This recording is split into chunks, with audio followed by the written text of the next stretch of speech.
What do we want for our children? What's our goal? Our goal is to have productive citizens that are going to be part of thriving communities. So how do we get from here to there?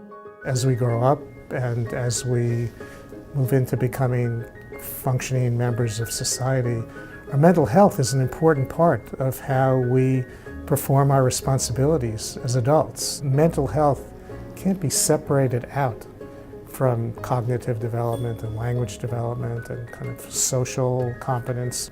And they all have their roots early on in either a very sturdy or a weak foundation. We certainly know that infants and very young children can exhibit behaviors, emotional behaviors, motor behaviors, which are predictive in certain cases of subsequent mental illness. What are the early signs of mental health problems? I think that when people look at children and think about mental health problems, that they have in mind often is the kinds of mental health problems that we see in adults. They're looking to see the equivalent of a depressed adult in a child or the equivalent of a schizophrenic adult in a child. And I think that because of the nature of development, that when children have mental health problems, they just look different.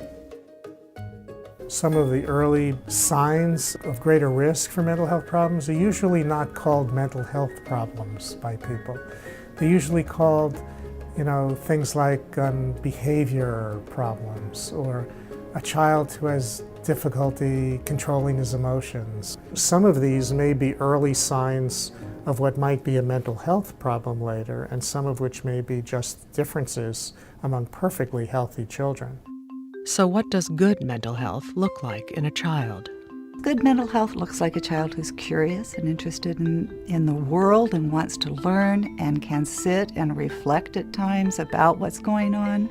It's the ability to experience love, affection, emotions, get upset when things are upsetting, and bring yourself back into levelness without needing intense intervention.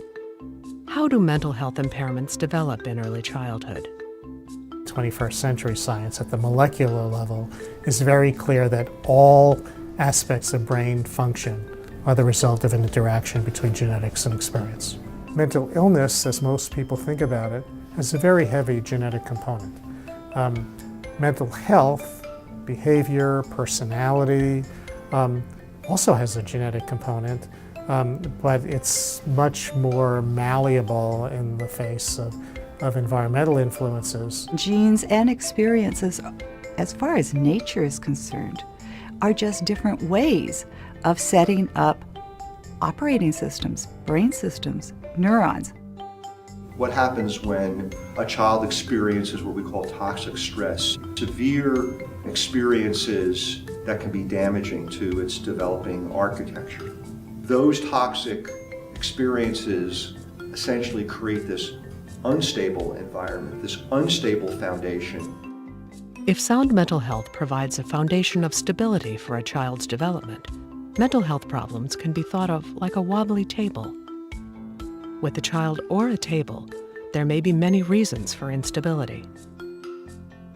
Identifying which factor is causing instability is the first step towards solving the problem. So how do we restore stability to a child's mental health? We can detect the early signs of instability. Recognizing what these signs are provides the child with the opportunity then to be placed with healthcare professionals who are trained to develop a more balanced set of skills on the emotional control side. The prescription is to provide support for parents and in that environment in order to reduce conflict, and that in turn will lead to a reduction in dysregulated behavior in the infant and young child. Most potential mental health problems will not become mental health problems if we respond to them early. Providing the right kinds of supports and intervention early on will reduce the extent to which this will be a potentially more serious problem later.